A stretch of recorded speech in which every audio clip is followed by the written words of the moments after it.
Dang you, Cody. God damn, Cody. What's going on, everybody? This is Four Awesome Guys. We're live today, and we have a special guest, Chris Giarrusso. Hello. How are you doing today, sir? Pretty good. How are you? I'm all right. So today we're going to go ahead and talk with him about his comics that he's done. I know he's done Mini Marvels, and I know he's done G-Man. Is there anything else that you've done that I may be missing? That just about covers it. Okay. All right. So we're accompanied with Jared and Gene Paul Ace Peter. So we're going to let Gene Paul Ace Peter start us off. Go for it, bud. Oh, well, thanks for being here. I guess we'll just get right into it. I really enjoyed the Marvel minis, and that was the first time I heard it. And then Jared pointed out to me G-Man. So thanks, Jared. Yeah, well, I want see that's exactly up my alley. I love that stuff, and I want to know a little bit more about G-Man, and maybe you could share with people watching now a little bit about G-Man. Anything more specific, or just do you want me to just? Well, I know that. What's the secret origin of G-Man? The secret origin? Yeah, I know the secret origin that Chris denied to me years ago. Okay, I want to hear that. The secret origin Uh-huh. is that G-Man is based on Chris and his brother.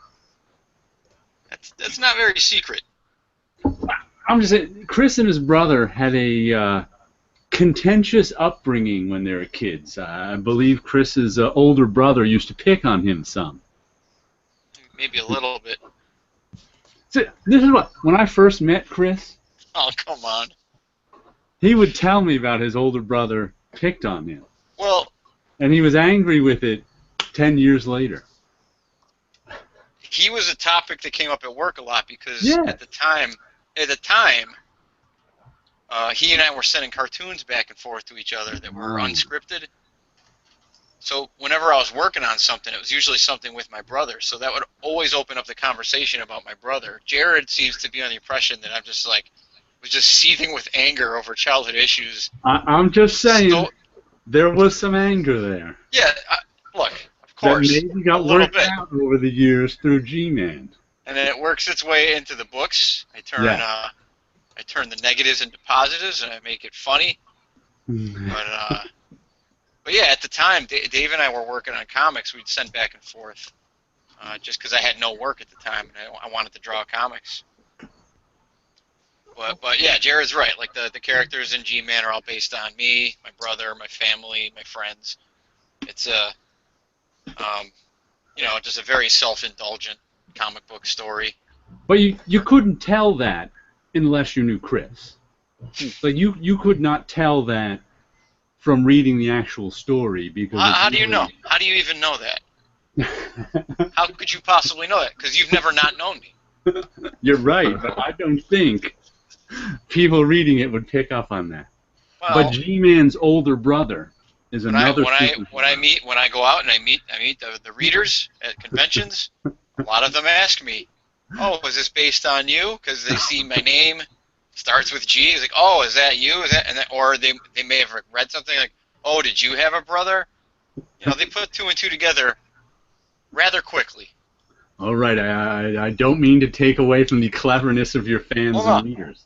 Well, yeah, I mean you're so accustomed to being the smartest person that you've ever encountered that you can't imagine anybody else is able to like piece clues together. I understand. By the way, this went on all day when we were in the This is just like we're not fighting right now. We're actually getting along very well. Jared, are you his brother? Right? Like, God, Jared. I actually had a question. I know, seen in the Mini Marvel, I seen you look to be partial to Hawkeye. Is Yes. this true? You are. Now, see, that's Absolutely. good, because I'm very partial to Hawkeye. I'm a very big fan of Hawkeye. What brings you closer with Hawkeye? Why is Hawkeye something for you. You know. Well, I loved the West Coast Avengers when it began. I was in like 7th or 8th grade, Hmm. and I just thought it was so cool that this character, like he was formerly, like a B C level guy, and now he was the leader of his own Avengers team, and I thought like, man, nobody knows that he's as cool as Captain America. Hmm. I felt like I was the only one that knew it. Right. Obviously, they wanted every reader to like feel that way, but I felt that way. I yeah, love me Hawkeye over any Captain America. And I love the little video of the Hawkeye TV show that you did too on YouTube. The intro to that one. thanks. That was awesome. Yeah, that's something my brother helped me with. We get along swimmingly these days. Swimming. Excellent. Now, whose voice was behind that? The Arrow. That's my brother. Your brother? Okay. Because Yeah. that was the funniest. Arrow. I'm like, oh, okay, the Arrow. I get it. So Yeah. seeing how some of the G-Man characters and stuff are loosely based on your family and friends and stuff. Elephant Steve, is he based on someone? He was based on a throwaway joke. Just because like the gag for that page was like, let's talk about the elephant in the room. And then I thought, well, it'd be funny if there was really an elephant in the room, and that's it. That's how I ended up with that character. But then later, I was able to use him again a couple more times. It The came in secret handy. origin of Elephant Steve. Yeah, he's not based on a real elephant person I know. No. No. That's funny. That's pretty funny. It's amazing to me how many fans call him out as like their favorite character too, because he's been on like I think a total of 3 pages. Yeah, but in one of those panels, he beats the shit out of Ultron like almost Oh, yeah. instantly. So Saves the day. that's right. Elephant never forgets. I'll never forget. What year did you do your first mini Marvel? It was either 98 or 99. Were you Right, still an must have- intern then? No. Well, when I was an intern, they published a strip in That's what I mean. strips in Bullpen bulletins. the What If comic, the letters Okay. page. So what is- But that wasn't Mini Marvel's canon because I wasn't doing the little kids at that point. It was just jokey stuff with my attempt to draw adult looking characters. Okay. So the Mini Marvels I didn't hit on that until Xena gave me the opportunity to do a regular strip in the Bullpen Bulletins page. Xena was one of the editors at Marvel. Oh, okay. Yes, and a warrior princess. Xena Zarfin. Right. Yeah. Xena Probably the was first person to ever make that joke. We have a gentleman in the chat. He was asking. I have issues. Cody. He was asking, how fast can you draw one character? It depends. Depends on the character. I'm gonna say 7.5 minutes. Wow. He pulls that right out of his hat. Because you draw those little sketch cards, right? Daily sketch He has cards. sketch cards of all the characters that he puts up Yeah. for sale. So like, if I have to do, let's say I do Captain America sketch card, that should only take a few minutes. But if I have to draw some sort of Transformers character, it's going to take me a lot longer just because I'm not familiar with how all those crazy robot helmets and faces work. And it takes some time to digest the design. But if it's a character I already know, it doesn't take very long. Right.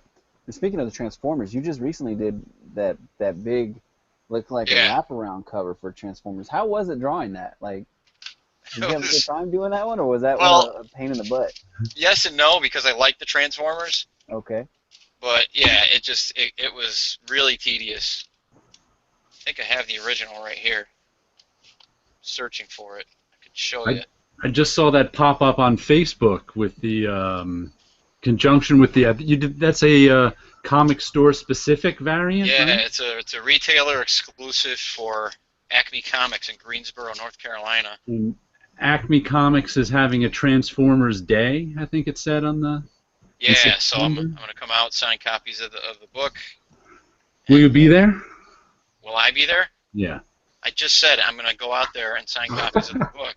I didn't hear come on, you. listen. You were mumbling in your armpits in I was the screen, so I was Speaking all confused. very clearly. My My mic is still right in front of my mouth. Even if you see my armpits on the screen, you got to explain technical things like this to Jared, because he Right. gets confused real easily. You know, we talk to Jared a lot. Like we talk to this guy a lot. He's awesome. He's very wealth of knowledge, but he's always busting everyone's balls. Always Oh, busting that everyone's doesn't balls. sound like Jared to me. Yeah. I just Always, dropped my phone. I'm like, holy Oh. cow! Let's see.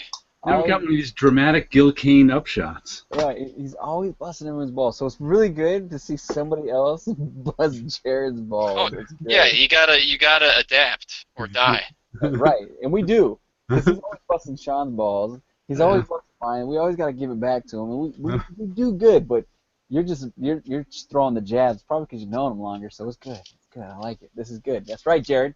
That's right. If you This want to is hear very- more, if you want to hear more of this, I urge all of your listeners to visit HatterEntertainment.com/cruisin' to listen to our Cruisin' Together podcast, hosted by myself and my friend Greg Schiegel. In particular, the episode where we review and discuss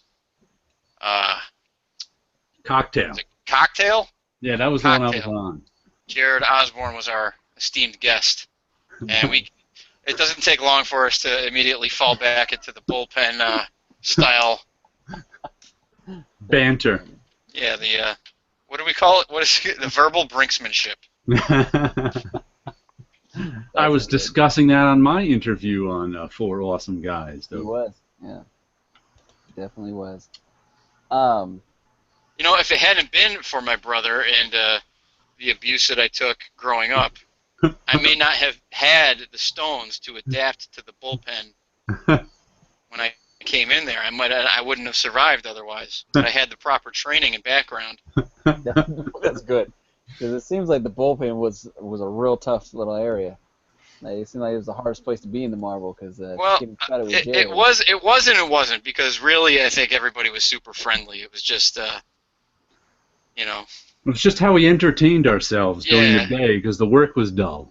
The word, putting those word balloons. Putting those word balloons down all day. All right, those will go.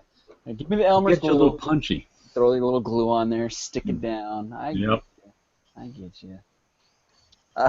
That's funny. You okay? So I came in after the advent of the digital era began. uh-huh. So I don't suffer all the brain damage that From the glue. and nerve damage from the glue that Jared Osborne has all the lasting side effects That's that he has to pretty live funny. with. We've chalked it up to him going mad because he's a Highlander. But We call him the Highlander. This guy's been around for a while. You talk about a few check things out- that happened in the 1800s and they call you a Highlander. Oh, see, I just assumed it was the haircut. No, no. He talked about some Just old give him a sword and he's ready to go. stuff, right? Oh man. have you ever been approached by anybody to do G-Man as an animation or anything? It's like you're reading my webcomic for next week already. Are you sure, Sean? But no, but you know, people are always giving me advice on, hey, you should go pitch this for a cartoon. You know, like you just walk into an animation studio with an idea, and they hand you a contract for, you know, a 12 episode season. Just tell him you know Jared Osborne. I can get you in the door anywhere. Yeah. That's where I've been going wrong. That'll get you a solid quizzical look. And a who? Oh, who? That's funny. And I'll say Jared Osborne, creator of Mod Men, Right. creator of what are your various websites? You have like 3, right? Radiant Comics. Radiant Comics. 4 talking boxes, Drifting and Dreaming, and Message Tea are the 3 strips I run on it that no one ever reads. I read them all the time, sir. All right, I got a fan. We have the same 2 fans. Yeah. That's right. That's right. I know. I know. Obviously, by looking at some of the artwork that you've done, Charles Schultz, kind of an influence on how you draw a bit. I've seen. But I was wondering, what about Calvin and Hobbes? Is there any kind of Calvin and Hobbes There, influence in I you mean, at all? there must be. You know, there's like I remember noticing that getting like a real kick out of the triangular Calvin mouth, Mm-hmm. and so for a long time I was like everybody had a triangle mouth in the mini marvels and stuff. So yeah, that definitely crept in there consciously, and I'm sure unconsciously. Um, yeah, definitely had to have been somewhat of an influence. Nice. He Are you influenced talk, everyone. well, you talk about like your influences for artwork. You get that asked a lot, I imagine. But what about your writing? Like, what influenced your writing? Because it's pretty funny stuff. So, you know. I don't know. I can't say that. I can't say anything directly influenced the writing, but you know, I guess it just comes out. You are the sum total of your experiences. So everything that I have ever encountered, including Jared Osborne, must have contributed to the One one of style the of. one of the things I always found interesting back in the when he was starting out in the late '90s, early 2000s, he always got compared to Fred Hembeck. Oh yeah, because I dared to draw something cartoony. Right, It was right. published by Marvel. Yeah, and that guy would review all the time and get angry Yeah. that I wasn't. That how dare I do it? Yes. Like who And does this guy Chris think he is? and Chris had never actually read Fred Hembeck. No, yes I had. Well, not much. I mean, not a No, ton. I remember you plenty. saying you hadn't read a lot of Fred Hembeck. Well, I Had hadn't you? read everything he'd done, but Oh, okay. I'd read everything that was in Marvel Age. Oh, okay. That That was was so yeah. So when I first started reading comics, Marvel Age was like a brand new thing. So I would flip through that, and then I'd just go straight to the Fred Hembeck because that was the only real content in the okay. whole book. The whole thing was like an advert, like a previews catalog, basically for upcoming stuff. But Fred had that double-page spread comic strip every month. So he was an And influence then. so yeah, definitely, and that Okay. blew my mind because that was like this is my two favorite. He combined comic strips with comic books. Hmm. And that's exactly what I ended up doing too. Right. I mean, I like it. I think it's good, funny stuff. Thank I, you.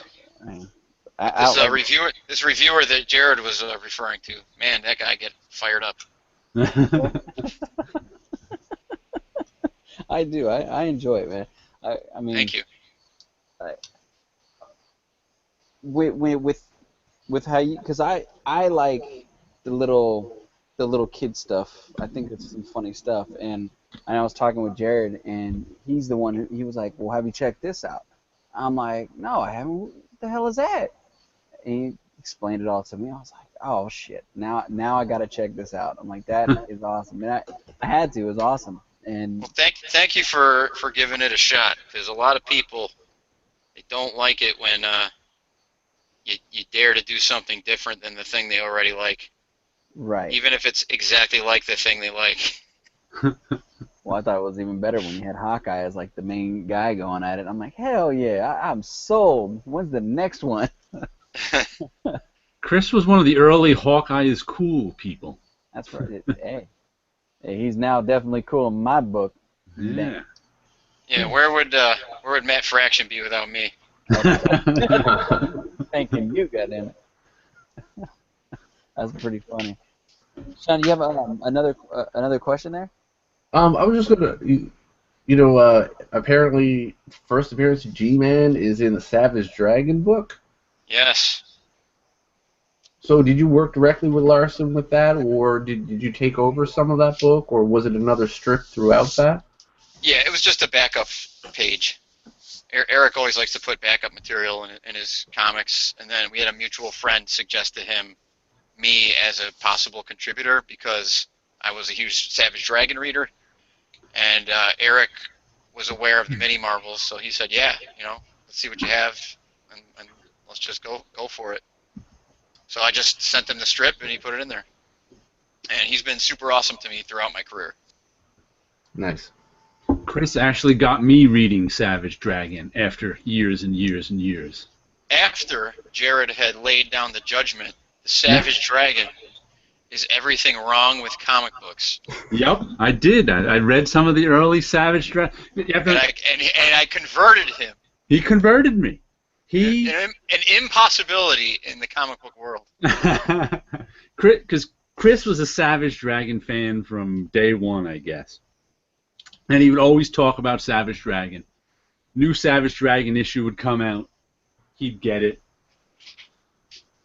All excited about the new Savage Dragon issue. It's true. I tried an issue or two early on. Was like, oh my god. But that's also when he was doing more of his image style storytelling. That's how Eric Larson this is. So finally, I think it was around issue 70. I'm finally like, you know what? And like I said, Chris has been talking about Savage Dragon to me for 70 issues now. Finally, I went, you know what? I'm just putting Savage Dragon on my pull list and reading it, because there's got to be something good to it, because Chris keeps talking about it. And that actually coincided with Eric Larson going into his full Jack Kirby phase, which was more up my alley. Right. Because somewhere around issue 70, he kind of blew up Savage Dragon and put him into Savage, and he started doing this Jack Kirby type storytelling. Different than sort of the image pinup style. And from then on in, I've been reading Savage Dragon. So it took him like 5 years, but he eventually converted me to being a Savage Dragon fan. Through his sheer persistent love for Savage Dragon. I wasn't even trying to get you to read it. I was just enjoying it. No, he was not even. He was not trying to get me to read it. It was his. It was his dedication to Savage Dragon that got me to read it. That's crazy. And then lo and behold, G-Man showed up in the back of Savage Dragon. Hey, were you excited like a little schoolgirl? Were you dancing around? Oh my God, I know this guy! I know this guy! Yeah, of course. Yeah. Look at that. I agree. Oh, I thought he was asking me if I was, because I was dancing. Yeah. Well, yeah. Were you? Were you excited that it was published and everything? It was the thing I wanted to do the most, in conjunction with my favorite creator. So yeah, it was a huge break early on. It was awesome. Right. And that's what got the Image comic, the G-Man at Image Comics. Oh, man down. Man down again. And Chris actually moved out to California and worked at Image Comics for a few years too. I ended up working there on staff for a year. A year? Yeah. And then it was like I was having lunch every day with Eric Larson. So that was pretty cool. So that's out in Undisputed Frost territory, right? Where is Image Comics? Image is in Berkeley. Yeah. Berkeley? Yeah. Image is in Berkeley. I'm like 10 minutes away from Berkeley. Yeah. What did you call it, Jared? Undisputed Frost territory? That's Joe's... that's my YouTube. That's his YouTube handle, Undisputed Frost. Yeah. I was saying, I thought the weather was quite pleasant. Yeah. The weather is quite pleasant. That's true. Especially... Okay. It's very hard when I was trying to talk with you and give you tell you the time frame of when we do this. I'm going, is he on the East Coast or is he on the West Coast? I was like, I'll just do East Coast time. I was like, it works for everybody whenever I do East Coast. He's on the East Coast now. Yeah, he used to be. Everybody's always on the East Coast. I mean, I guess I'm a lonely islander, right? Sitting over here on the West Coast. Chris can join the New York Warriors. You're not even joining the New York Warriors. Well, someday. Someday. What is that? Some kind of sporting team? No, there's some YouTubers who are in the New York, who we all know from the YouTube community, who are in the New York area. Right. And they run a show called the New York Warriors on Sunday nights, but it's at 10 o'clock and it's past my bedtime. It ends. So. Past bedtime. What time do you wake up in the morning, Jared? About 6:30. Okay. Though recently I've been waking up earlier than that, and it's been unpleasant. We're not going to go into that. Let's get into it. Just bouts with not being able to sleep, that's all. I was going to say something with the colostomy bag. Leave that alone. But to get us back to G-Man, I don't know if you guys have been able to track down his G-Man stuff yet. No. Well, we'll show you readers. He's got... Wait, I thought you said you did read it. Yeah, just the trades. Yes, the trades. Oh, okay. Well, that's all there really is. Oh, you've read the trades of G-Man? Yes, the trades of G-Man. Yep, the three that There's he the has. trades, and then there's Yeah. also the G-Man Super Journal that is written and drawn by G-Man. Written and drawn by G-Man. And it's the Yeah. journal. Okay, I'm gonna have to That's look this for that. one. That's done in the style of those. Oh, that's right. Yes, you showed me Right. that one. Who's that? Captain Underpants books or something like that? Diary of a Wimpy Kid is Diary the of one a that Wimpy Kid. revolutionized the book industry with that format. Yeah. Right. That's Some in that's that right. format. And I Well, hopped on that bandwagon about 5 years too late. But one of the things I like about the G-Man's trades is Chris does a very good job making them funny and also plotting them. Mm-hmm. Because one of the things I find with a lot of comedic books is often I don't know how to handle all this positive reinforcement from Jared. one of the things I find that is trouble with a lot of comedic books is the plot often gets in the way of the comedy or vice versa. But I'd say I like Chris's G-Man. He pulls them all both off well because the plot is part of the comedy and the comedy is part of the plot. And that's not easy to do. Right. It's not. I've seen who's what's his face? I hate Fairyland. George Lucas. George Scotty Young, Thank I you. Hate Fairyland. Yeah, he's trying to do it, and some of it works, some of it doesn't work. Yeah. It's a tough thing to pull off. Yeah, it is definitely a tough thing to pull off for sure. It's definitely. But Chris pulls it off well with G-Man. Well, So Yeah, absolutely. Thank you again. I'm kind of speechless over here. I'm not used to this sort of attitude from Mr. Osborne. Believe it or not, he actually, Mr. Jared Osborne over there, he actually was really like putting you on this high pedestal, which you've lived up to on your comics. I mean, because I'm semi-new. I'm like maybe 6 months to a year into reading comics, and I was like, oh, covers. Not caring about stories. And then these two gentlemen pulled me into stories and telling me what I should be checking out instead of what looks cool. So I've gone from checking out covers and everything and going with styles that I like and story styles that I like. And one of the main stories I did like was Hawkeye, the Fraction. And so I came down into the West Coast Avengers, thought it was awesome. They've Ed Brubaker's the Kirby artworks, all of that. These two gentlemen brought me into, and then one day Jared and I were talking about Calvin and Hobbes, and I was telling him how I like that style, and he was like, "Well, check this out right here. I got it back here." He goes into his vault back there. He punches all his codes and shit, grab everything out. Check this out. This is amazing stuff. You should check it out. It's really good. And I was like, all right, yeah, I definitely will. So I did. And he speaks highly of you, man. I mean, as much as you think the guy wants to throw jabs at you, he likes you. He likes you. The Highlander likes you. Well, I appreciate it. It's still just, I'm going to start crying now. Is that your plan all along? That's right. That was the plan. First, we'll get him on here, and then we'll make him cry. I did tell Joe that it's easy to make you cry. So Right. at one point, He did mention that. He said he made you cry. Very once in the sensitive, bullpen. artistic type of guy. he's used to just sitting in his apartment there, drawing till late at night, being angry at the world. So. We're developing a very tortured artist right now. Turmoil at home. Believe me, development was finished a long time ago. It is. What are you working on right now? Yes, that's what was the question. I don't know if you can see any of the blue line on this. Oh yeah, we can. Oh, Yeah. look at that. Now that's Say going to be for tribute. the online. Oh no, that's Thor right there. Okay. And I'll have to finish it. I'll have to finish inking it so you can see it all. It's basically a tribute to the Avengers number 12 Kirby cover. Oh, okay. So you Okay. got Thor and Cap, Iron Man, Giant Man, and the Wasp in the foreground. Mm-hmm. And on the original cover in the background, it's the Mole Man is the villain. Okay. But I'm swapping out the Mole Man and putting in Darkseid and some Parademons. Huh. And this Chris is going is to be my like- hero initiative. I'm like, what? What? I think- What am I like? Well, like you're the only one still left doing these complicated covers. Everybody else has one figure standing underneath a logo. And Chris Well, is this like, isn't for a cover.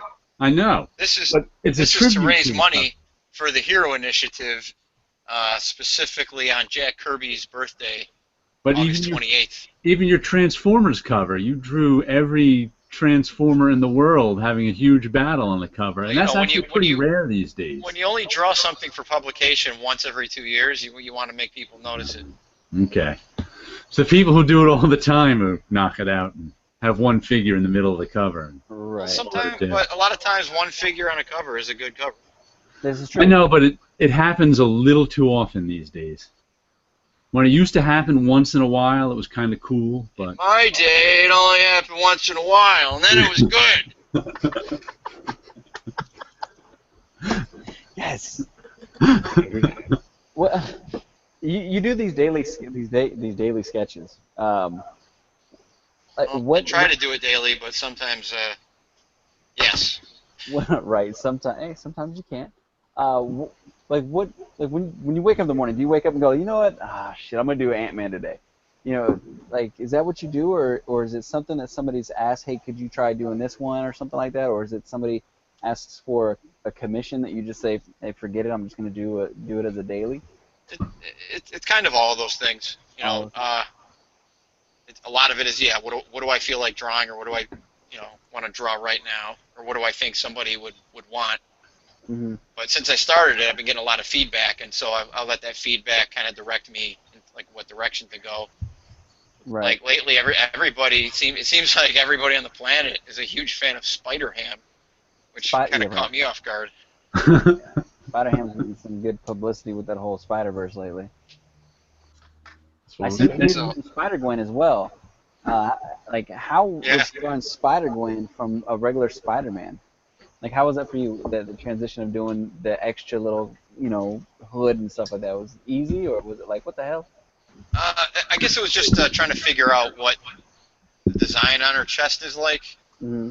Because it's that. I mean, it's not that complicated. It was just a new thing to figure out. But right. Once that was figured out, it's actually a lot easier than Spider-Man because she doesn't have the webbing all over her. Mm-hmm. She's got the inside of the hood and like a couple of pieces on her arms that have some webbing going. But that's a little bit weird because it's kind of knocked out. Like, I think it's like red, and then the webbing is like white or green or something. So to draw that, I got to do it in black and then use whiteout to do the webbing. And then her eyes are also, like, in color. The eyes are, it's just like this, like, splattered red around her eyes, which is kind of hard. You can't really draw that in black and white. I mean, if you do, it's going to be black, so it's a little bit different. How good are you at memorizing costumes? I'm really good if I'm 12. But pretty much everything, like, since I became an adult is difficult. If you're not drawing it 100 times or avidly reading it over and over and over again. That's one of those things normal people don't ever see with comic book artists, is you have to memorize the costume you're drawing, and different people do it. Like our one friend, Greg Schiegel. He's one of these rare people who I've seen draw. HatterEntertainment.com.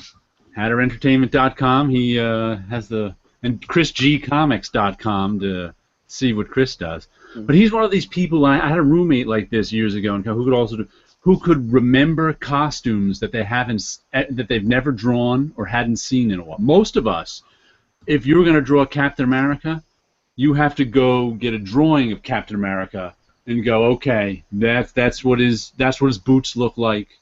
That's what the stripes on his shirt look like. But some guys, it's amazing. I think Greg would agree with me that it's all the stuff that he grew up reading. He'll remember all of that. But I can't remember all that. If you were to ask me to draw Captain America's costume right now, I couldn't do it. I never could. Were you at the age you were reading it? Were you also obsessed with trying to learn how to draw? Not Captain America. I wasn't obsessed with trying to draw. So I was obsessed with making my own drawings, of course, as I still do now. But then I think that's probably the major difference. Okay. As a kid, you want to draw Captain America, unless you're Jared. But you're going to look at that stuff and study it, and you realize. I've seen oh, Greg do with a few characters though that I've never. I'm like, how does he remember how to draw that? I've seen Greg lean over to me at conventions and ask me, how does this character's costume look? Okay. Well, that might be one he's never seen too. Although, since he's a contrarian, he might dispute everything I'm saying and everything you're saying. You're gonna have to get Greg on here one night too. Where's his? He's done various things, but this is his latest project. Pick's One Weirdest Weekend, which is a comic about this team. I still haven't read Pick's One Weirdest Weekend. I really should. I bought it last year or the year before, but it's a teenage girl comic. Teenage superhero. It's right up your alley then. Teenage superhero girl who claims to be a fairy princess. Oh, there's a nice. Greg stresses that she claims to be fairy princess. It's at the top of my to-read stack, but it's been sitting there for. There's no disputing she is a superhero. There goes Jared just adding to the turmoil. Yeah. If you want to learn more, go to HatterEntertainment.com or PixComic.com. There you go. He's working on Volume 2, right? He self-published it. You can find it on Amazon. Now, you brought up, a convention. One of the gentlemen here in the chat was asking, are you going to be going to any conventions anytime soon? Yes. My convention schedule is right on my Facebook cover photo and my Twitter cover photo. It's also on my website. I'm going actually to Long Island this Saturday for a convention called InBeyondCon. Okay. Check out InBeyondCon.com. And then Sunday I'm going to All Yeah Comics in Harrison, New York, a comic book shop, retailer, for the Kirby for Heroes Hero Initiative fundraising event. Is that what you're doing that cover for? Yeah, it's the same thing, but this is going to get sent to Hero Initiative and raffled off. But everything I do Sunday at All Yeah Comics is going to get all the money we collect from that will also go directly to Hero Initiative. Okay. Okay. Let's see, I'm going to Baltimore. That's the next big one. That's in 2 weeks. Baltimore Comic-Con. Right. There's a couple guys here on YouTube that they're supposed to be going to Baltimore Comic-Con as well. We got a couple of Long Islanders on YouTube. Cody's in Long Island. And so is Marky, right? Marky's in there. You guys should check out InBeyondCon at the Islandia Marriott. Where's that? It's in Long Island. I'm in California. I'm on my way. I thought you were just telling me there's Long Island guys. Yeah, there is. Oh, okay. Yeah, there's. They're the ones that should check it out. Not you. I'm talking about those guys. I'm talking about people from Long Island. Right. I'm on my way. No, yeah. The rest of you guys, don't worry about it. Yeah. Sean, I know you had a couple other questions, man. You were excited, but I know when I told you we were getting. I gotta be honest. I was a little shell shocked actually. I get in doing the interview and I'm like, how I'm so sick of modern comics and the delivery of them, and I don't enjoy them anymore. And then along comes Jarrett and points out a book like G-Man to me. I'm so excited to get into this book. I was like reading this. He was like, "Yeah, that's I know that guy." Giarrusso. That's a great Jared impression. That's awesome. I've been working on that one a while, so this is like so refreshing, and it's to know that there's something out there like G-Man for me now, like 3 volumes of it plus the journal that you just released. Right. 240 pages. Boom. Thank you. Yeah. Glad somebody's excited about it. Now let's talk Elephant Steve movie. Is it? That could happen. He's an Avenger. That's right. I love characters like that. Is there someone, or maybe you don't want to talk about that, or it's bad form, but is there just a character that you're just completely tired of drawing? It's just, it's not that it's bad, it's just, I've drawn it too many times, I'm over. Deadpool. No, because the characters people ask for most often are usually characters pretty easy. So Deadpool is a pretty simple design. He's not that hard to draw. And even Spider-Man with all that webbing, I know how to do that pretty easily. So Right. I can't say I'm really sick of anybody in particular. But if you want to give me a really hard time, then ask me to draw an obscure, or Jared. not even an obscure, whatever, popular Can I get a drawing of Mandrill? video game character or something. Video. Yeah, because the video game characters, the designs are insane because they don't have to draw them. They just have to build those models once, Right. and then they'll just move around however they want. So there's all kinds of insane detailing that it's impossible to draw. Okay. But most old school comic book characters are, they're designed to draw over and over again. So the designs are pretty simple, and therein lies the genius of them. Does it ever bother you when people kind of refer to your work as, yes, these are young kids portraying heroes and stuff like that, young versions of it, but when people kind of refer to it it's for young people. When I read it, I don't read it that way. I read it as it's for everybody. I guess I wish that people would regard it that way, but just the way that the industries work.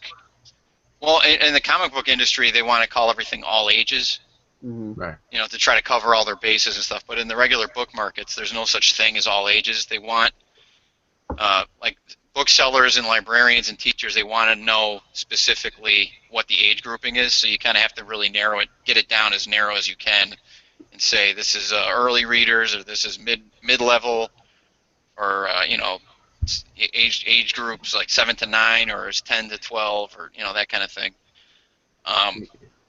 So I don't know. I've gotten used to that. I wish everybody would read it. Yeah. But if I have to focus on younger readers and kids, then that's fine with me, because Right. that's the kind of thing I was reading when I was a kid, and Right.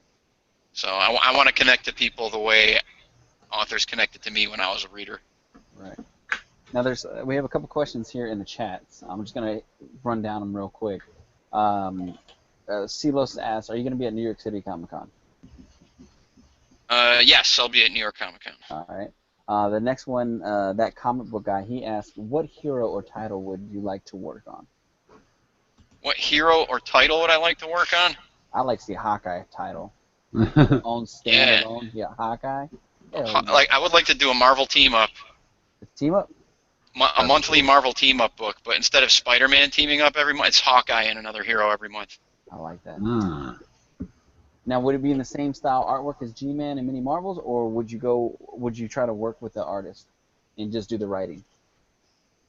Oh, I just assumed by default I would be doing the art and the writing, but It's off the table. It was an extra question that I threw in there. I was like, hey, you could do both. You can do the artwork, you can do the drawing. I haven't really written, like, with very rare exception, I haven't really written stuff for other people to draw. So that would be new. That'd be new for you. But if Marvel came to me and said, "Hey, we want you to write something," I wouldn't say no. Okay. And then the next one is, have you done any animation? I know you did that Hawkeye Captain America parody video on YouTube. Yeah, I mean, with the help of your brother, that right? stuff should be on my YouTube channel, and there's some other animated bits on there too. I did a few G-Man cartoons. You have a YouTube channel? Yes, he does. I didn't even know that. How do we know this? You don't know this. I've seen. He also has the real story of Easter. I remember that one. Yeah, that's there's funny. the Easter cartoon, Yeah. and so it's on my YouTube channel. It's also On Chris G Comics. streaming at chrisgcomics.com, or not? I don't know. Is that the right word? Streaming. I think so. You It's can load those videos up there too. a Flash animation, right? Yeah. That he worked on with his brother. That he worked on with his brother. You said that gave him such a hard time. Great man. Came off. Although now that Flash is gone, it's just in YouTube format. Okay. Right. With G-Man and everything, like you're still doing G-Man. You're doing it digitally, right? With G-Man. What do you mean? We've got a weekly web The comic. web comic, right? Oh yeah. Now, Yeah, the weekly webcomic. Yes. have you ever thought about making a character based after Jared Osborn? I like how that question dies. It's like, no. Look, I feel like I should go dig up my Bullpen Circus originals. Do you have them? I think I might have them. If he If comes up not, with you a can go to drawing, my. yeah. Chris used to do this comic when he was in the bullpen, just called Bullpen Circus. Matter of fact, they're posted Because you somewhere guys on my Facebook you guys had page. made you and Bunch had made like a big deal of reading Family Circus every day, like talking about like, oh, check out Family Circus today, and then you read it out loud, and it's just these. I'm actually a Family Circus fan. Bunch always made fun of Family Circus, but Family Circus was one of my favorite cartoons. So that's the Bullpen and Jared in particular laughing at me.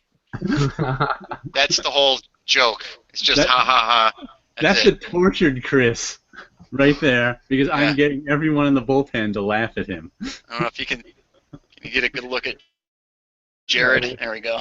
that's perfect, Jared, right there. That's amazing. That's awesome right there. I like that. That's like vintage '98, Yes. That's awesome. I like it. maybe '99. Let's see what else we got here. Like I think I scanned all those in and put them on my Facebook page, and a lot of them are just weird, like no jokes, like these. Yeah, that was the whole. Yeah, the whole bit was like these are just it's just They're like little a slices. dialogue of life exchange moments. with no joke or humor attempt at all. I'd like to see Chris pick up and then bring back Not Brand Eck and do Four You're Bushmen. good at it. Yeah. Oh, Only just classic, listen to him. classic. Where are you going to catch my bus? The hat. The hat. He bought it. Drew that.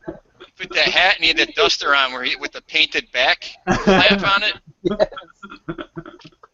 which I thought was awesome. Hold on, I'm gonna go get my duster. Is it currently painted up? Yeah. There's an ongoing debate going on here with YouTube and us YouTubers. I haven't had these on in years, but just in honor of that cartoon. There you go. Oh yes. Shit, he looks like Bill Hicks. Right. Hold on. There you go. Oh, this is classic. This is what I used to wear in the winters. There you go. With the duster with the painting on the back. Man, Yeah. if I saw you on the subway, I would just switch subway cars. Just move on to the next one. I used to walk into the subway and people would part. Yeah, they're like the cowboys coming through. Yeah, like some Move out sort of of the way. magic cowboy. Move out of the way of the gunslinger. And then I had a second painting on here too that had eyes in the front. That is hilarious. So instead of these little decorative fronts here, it had two giant eyes. And I remember there was this one guy, Ternard, who used to work with us. And he'd go, I love walking down the street with you because people would catch the eyes and they'd just stare at them. And so I'm like, you know what? I never noticed that. That's so I love that Jared's the beef heart of the community. right. Oh, well, I'll say it was there's a little debate going on who's a better character, and I try to ask everybody that comes on here their opinion on this. Namor or Aquaman? Who do you feel is a better character, or who do you like better? I'm gonna based on what I was reading, what I knew of those characters as a reader when I was a kid. Mhm. I'd say Namor was more interesting because he was, pissed off at the surface dwellers, Right. and rightly so. And he was kind of like sometimes a villain and sometimes a hero. And all I knew of Aquaman was from the cartoon, and he was just, your standard, like, I'm your average superhero, just I breathe underwater. So I found Namor more interesting, but they've kind of turned Aquaman into the same thing at this point, right? I don't think so. No? They tried. No, well, yeah. They tried with that new 52, but it kind of didn't really go. It didn't work well with Aquaman, in my opinion. I mean, liked Aquaman on the Batman Brave and the Bold cartoon. Right. Yeah, I've seen it. Is that the one that Which was where like he was riding the fishes? Yeah, the giant seahorses. Yes, yes, Which is better for comedic potential right. in one of your strips? Well, I would say there's nothing you can really do comedy-wise with. I'd say it's very challenging with Aquaman because everybody's made the same 5 jokes 100,000 times, Right. Mm-hmm. and so it's like really hacky to make fun of Aquaman for being Aquaman at this point. So I don't really know offhand what kind of gag I would go with. On Aquaman. Maybe that's the whole plot, is that Aquaman's pissed off. Everybody's always making fun of him. He's kind of he could be a DC Hawkeye for me. Yeah, There we go. it's just a picture, just a single cell of Aquaman, and that's the joke. Right, single cell of Aquaman does check that. Oh, man. So is there in the works for you to do any other comics other than G-Man or Mini Marvel or anything like that? Do you have anything in the works coming later? Nothing. Well, there's a second G-Man Super Journal book, Mm-hmm. but I think did you just ask me other than G-Man or Mini Marvels? Yeah, yeah. Nothing to speak of yet. Like I'm talking to somebody about maybe working together on a project, but that's so far it's just at the talking stages, and so I can't really say. Go on Marvel's Twitter and demand more Mini Marvels. For sure, definitely. I'm gonna go hit up Alan Moore and get a mini Watchman. A Mini Watchmen. Watchmen. There you go. Mini Watchmen. Nice. Mini Watchmen. Yeah. Is there any other questions you have there, Sean? Not really. Just thanks for being here, and I look forward to getting the G-Man stuff. So I'm excited for that. So thank you. Well, thank you for having me. Yeah, thank you very much. Sean, did the Mini-Me wanted to say something or no? She's out. Oh, okay. Yeah. Oh, we have one last question. It looks like. Is there anybody that you would like to go ahead and work with on a comic or a comic strip? Oh yeah, Robert Kirkman, Brian Bendis, or any of the other guys. Mark Miller. Anybody anybody that sells lots of copies of their books, no matter who's working on it with them. How did Paul Azaceta get hooked up with Robert Kirkman? I'll tell you Paul how. Azaceta is the artist on Outcast, and he's yeah. a fellow bullpenner of ours. He was a bullpenner in the early 2000s. And I haven't talked to Paul in years. So. You want to know how that happened? Yeah, how did that happen? I'll tell you how it happened. Paul is a very talented artist. I know he is. And Robert said, I want that very talented artist on my did? book. Okay, well, what did Kirkman see of his that caught his eye? And do you know? I don't know specifically. Okay, I'm just curious because Paul did a lot of work over the years, so. Yeah, he did some work for Image too on a couple of books. I can't remember what they are, but he worked for Image, but he also did a lot of Marvel stuff too. I remember he was working on Spider-Man for a while. Mm-hmm. At some point when they were doing that weekly book and they would split them up into arcs. He did Spider-Man? I don't remember him doing Spider-Man. Yeah, I think during Mark Waid's arcs, he might have been drawing it. When they were doing a weekly Spider-Man book? Yeah. I was just curious only because I hadn't talked to Paul in so long. And there he is drawing Outcast, a Robert Kirkman book. And so I was like, cool. I should call Paul and say, hey. I don't have Paul's phone number. He never answers me. Put in a good word for me. He ignores me completely on Twitter, that guy. I tell you, he's a big shot now. I don't know if it has anything to do with his status. Yeah, I just ignoring don't. Jared Osborne. He's one of those people who just Twitters every now and then something and doesn't really communicate. That's all it is. I don't take it personally. I think he's very satisfied to hang out at home, draw, do his job, and train in Krav Maga. I thought it was what's that? I probably said the wrong form of martial arts. He does something. Krav Maga is the Israeli one. I think he was doing like Thai kickboxing. What was that one that's I can't remember. Well, tell him that the Highlander on the gauntlet. Challenge accepted. Doesn't matter what form of martial arts. Nothing will beat his steel sword. Well, I wouldn't. If I were Jared, I would not mess with Tall Paul. No Tall way. Paul. He trains. I'll Um, only hurt his feelings. Yeah, that's the best you can do. Yeah. well, we normally like to keep this to an hour, and it's basically coming to that point. Okay. Yeah, no point. Is there anything you want to say to the fans out there, like your websites, YouTube channels, anything like that? ChrisGComics.com. Chris G. I'm also on Twitter, Facebook, Instagram.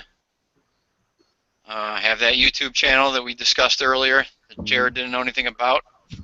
But if you can spell my name, you should be able to find it. Mm-hmm. Spell your name for us, because Thanks, lots of Jared. people can't. And HatterEntertainment.com/cruisin' for the Cruisin' Together podcast, where Greg Schiegel and I discuss Tom Cruise's filmography episode by episode, film by film. Okay. I warn you, Greg likes puns. That's fine with me. I will put all that in the description, all links to all of that. So everybody Awesome. can go ahead and just click in on all of that as well. And here's about as far as I got on my Hero Initiative piece so far. Awesome. That looks A little amazing. bit of Iron Man shaping up back there. Oh, and make sure that you check out Chris. Is going to be at a bunch of cons coming up. He's going to be at Baltimore Con. What is it? In Beyond Con. In Beyond Con this Saturday, yeah. All Yeah Comics on the 28th. Yep. Acme Comics September 17th. Yes, sir. Omnicon. TFCom, Halloween Comic Fest, NC Comic Con in November, and that's what I got up till. Check the rest out. I live in Newfoundland, so maybe he'll come to Newfoundland sometime. I don't know. Maybe Well, not. hey, if you can talk to the right people over there and make it happen, I'd be happy to come. That would be awesome. There are no right people at these I scenes. know you are talking to the right person. Right. Damn it. Well, all right, make it happen. Right. All right. You're going to have to start your own Newfoundland Comic Con. There you go. There aren't any up there.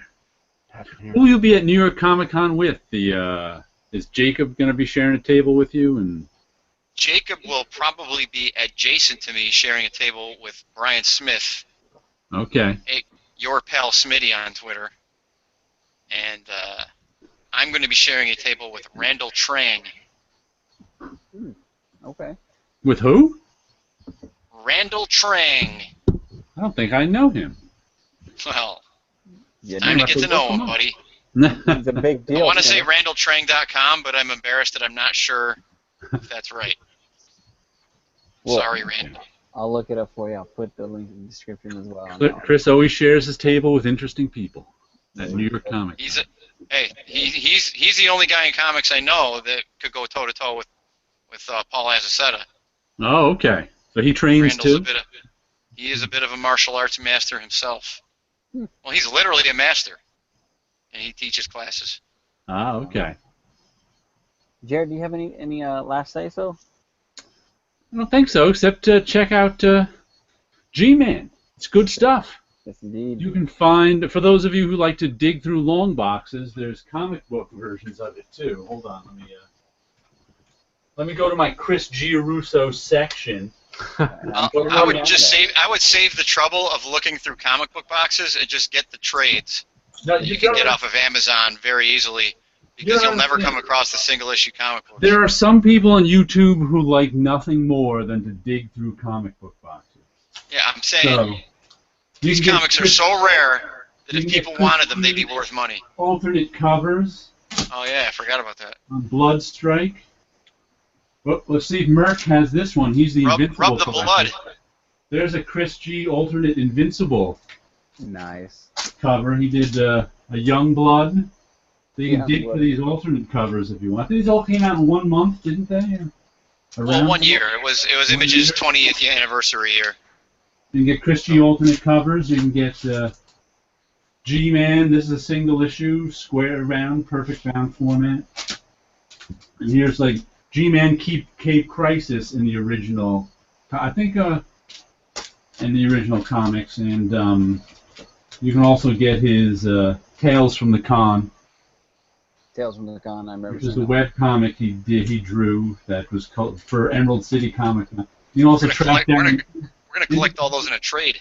individual issues of Spidey and the Mini Marvel. So for the there are people who like to dig through the back issue boxes for single issues, and so they do I'm not come. disputing that, but I think that it's a 0% chance they'll come across any of those at any convention in any box. You don't know some of these YouTubers. Right. They go digging. Yeah. That Savage Dragon one. They'll find a lot of cool stuff. I don't think they'll find any of those. So that's your comics. challenge out there. Make a video showing off the single What'd you find? issues of Chris. And I only found out 2 years ago he pronounces his name Giarrusso, not Giarrusso. Well, I only found out a couple years ago. Did you just start that a couple of years ago? Well, what happened was I abandoned Giarrusso in my youth because everybody was calling me Giarrusso so often. I adopted that myself. My girlfriend started taking Italian classes, and then she comes home one day and tells me, "You're pronouncing your name wrong. It's Gia. It's not Gia. It's Gia." And I said, "Yeah, you know what? That's true." And I was like, "That is the way my parents and grandparents always pronounced it." Right. That's fair. Giarrusso. I will answer to either pronunciation. It's fine. All right. Well, we appreciate you coming on. It was fun. Thank you, Jared, for showing up and having the conversation, because the banters back and forth between you guys is hilarious. Thank you, For everybody. more of that, episode Cruising Together Cocktail. I'm gonna put my hat and coat back on for the final shot. And thank you, everybody who showed up and had questions and everything like that. We're gonna get out of here. You guys have all a good night.